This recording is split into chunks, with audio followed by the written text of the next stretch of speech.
Welcome to the Coaching Book Club podcast, the show that empowers coaches through books. I'm Christy Stuber, here with my friend and co-host Ken McKellar, and today we're talking about The Extended Mind, The Power of Thinking Outside the Brain by Annie Murphy Paul. This book challenges the idea that our brain is the sole source of our thinking. This book explores how our minds extend into our bodies, our physical environments, and our social interactions. And here's what you can expect in this episode. First, we'll talk about why this book matters to coaches like us. Next, we'll share 3 key takeaways. Finally, we'll connect these ideas to real-world coaching challenges, and they can help us to be more present, confident, and creative with our clients. Whether you've read this book or it's brand new to you, you'll leave with new ways to strengthen your coaching practice. So let's get started. Hey, Ken. How you How you doing?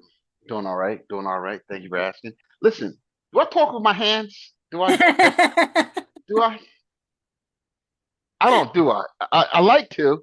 Like when I get really animated, you know, go upstairs and clean your room. That's that right. But just natural talking, I'll talk with my hands. But if I talk with my hands, then I'm gonna remember things a little bit better, a little bit differently, be a little bit more creative in my thinking. Right? That's that's what that's what extended said. I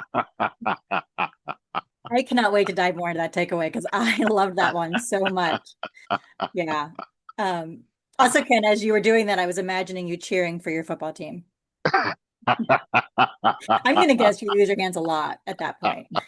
Oh yeah, yeah, yes, yes. WBU, just in case you didn't know. Okay, go Eagles. All right. You know what? If you read this book, you're gonna come away with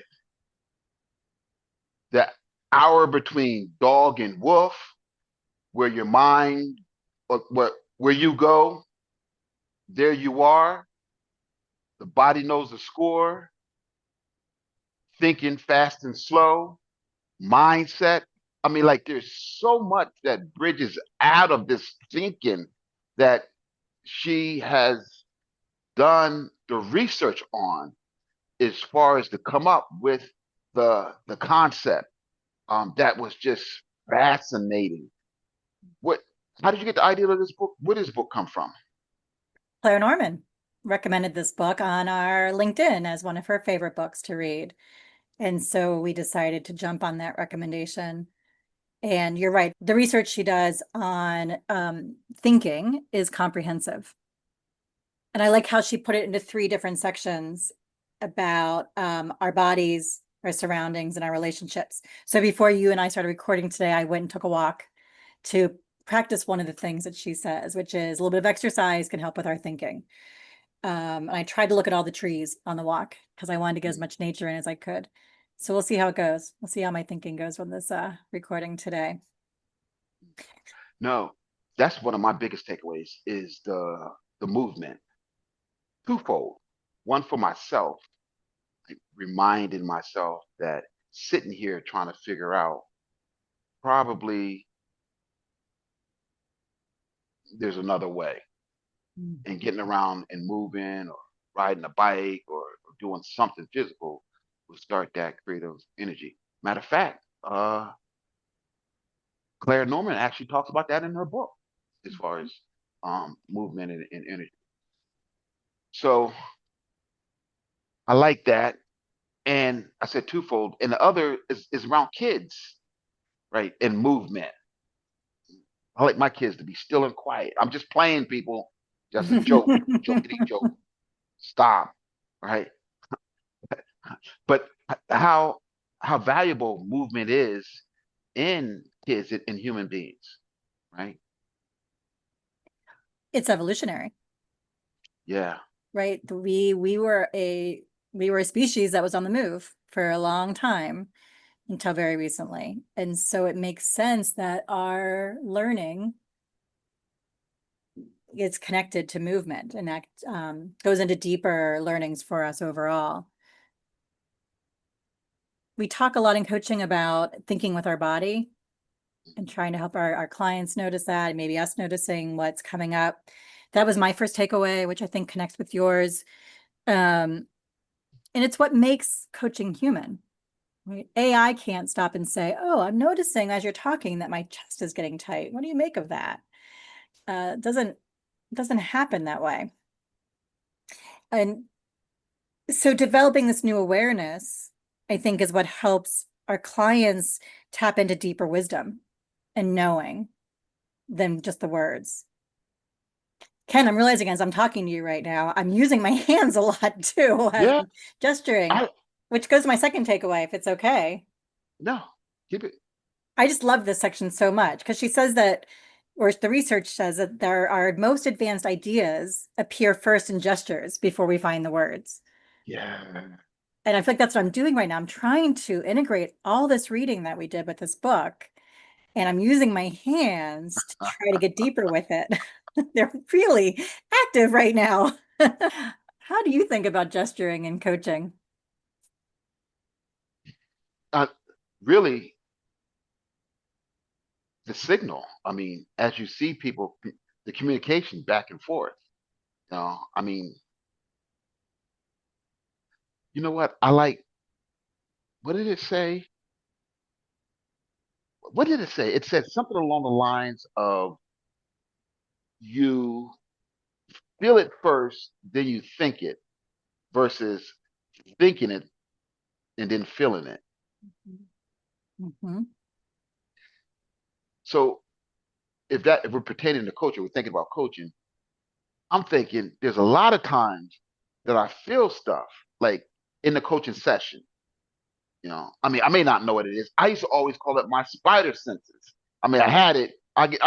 If it's a little bit too quiet upstairs, like, I know that's demonic, man, but that was my spider senses. Huh, there's something not right upstairs, right? Because you feel it, then you go upstairs and you see one of the kids hanging from the bed, right? You get their foot out and get them down and say, "Don't do that, back downstairs." But you felt it first, and it's in coaching a lot of times. You're like, I'm not sure the question to ask, but there's something, ah, whether it needs a space, whether I need to say more, but there's just something I feel it, right? And before I say it, so that's the sensory chapter, but that whole chapter, um, that kind of hit along with the gestures, like the movement. Those are my thoughts. Yeah, I well, I have nothing else to add. That what you said was brilliant. Was there another takeaway that you had? I, what'd you call it? Would you call it group think? Thinking with others. Yeah, I mean, I think that is aligned with Nancy Klein's work. I think that is in line with what we do as coaches.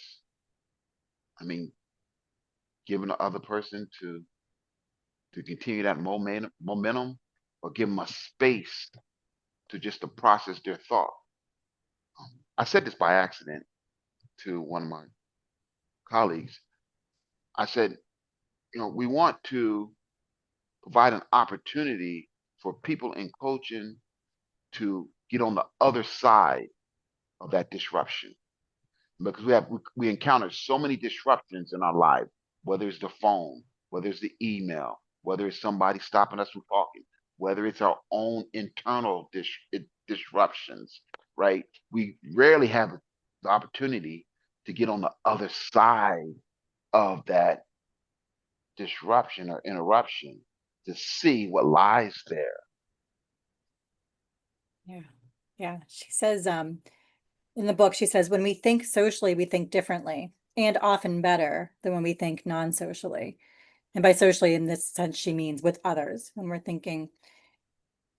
And certainly we experience with clients all the time. I agree with you about also group mentoring, group supervision, which I just love so much because I always talk about this magic that happens, especially in supervision.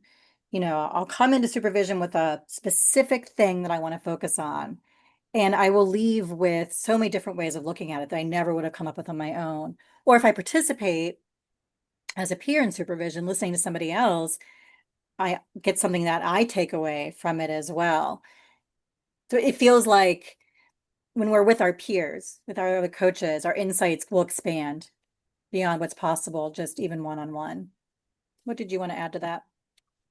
Well, it's like the new competencies. Did you get a chance to take a peek at the new, not the new competencies, but they revamped the competencies. They've Mhm. added 5 new sub competencies and added a little bit on to 11 other current competencies. Mhm. We had the opportunity to talk about that with a group, Mm. and it was fascinating the expanded thinking as a result of that. Competency 11.11, where they added knowing in there. And we were talking about what that means.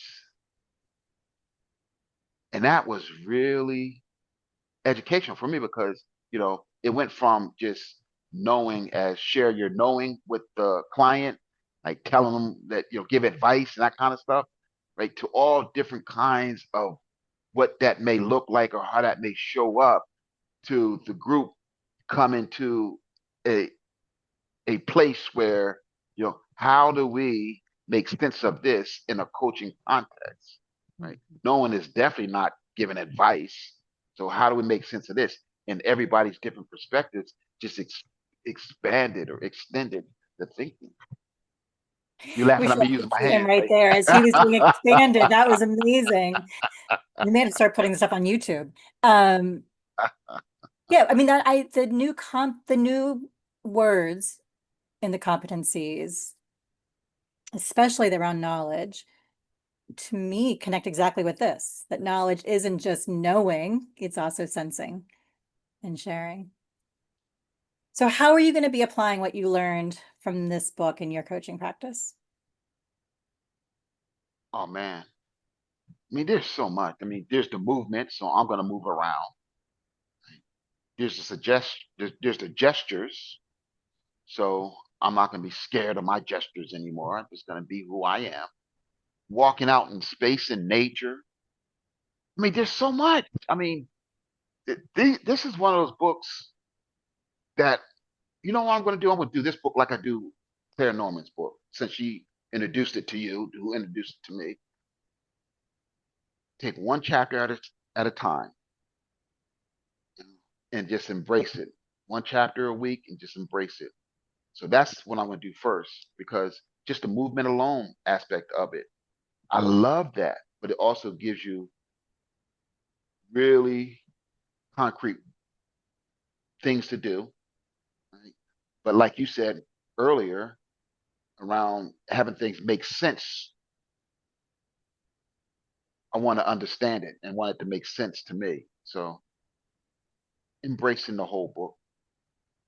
Well, what I'm going to do is I am actually going to, okay, so what I'm taking away from this book is movement, like how movement encourage thinking. I'm going to learn more about that and gestures and sensations.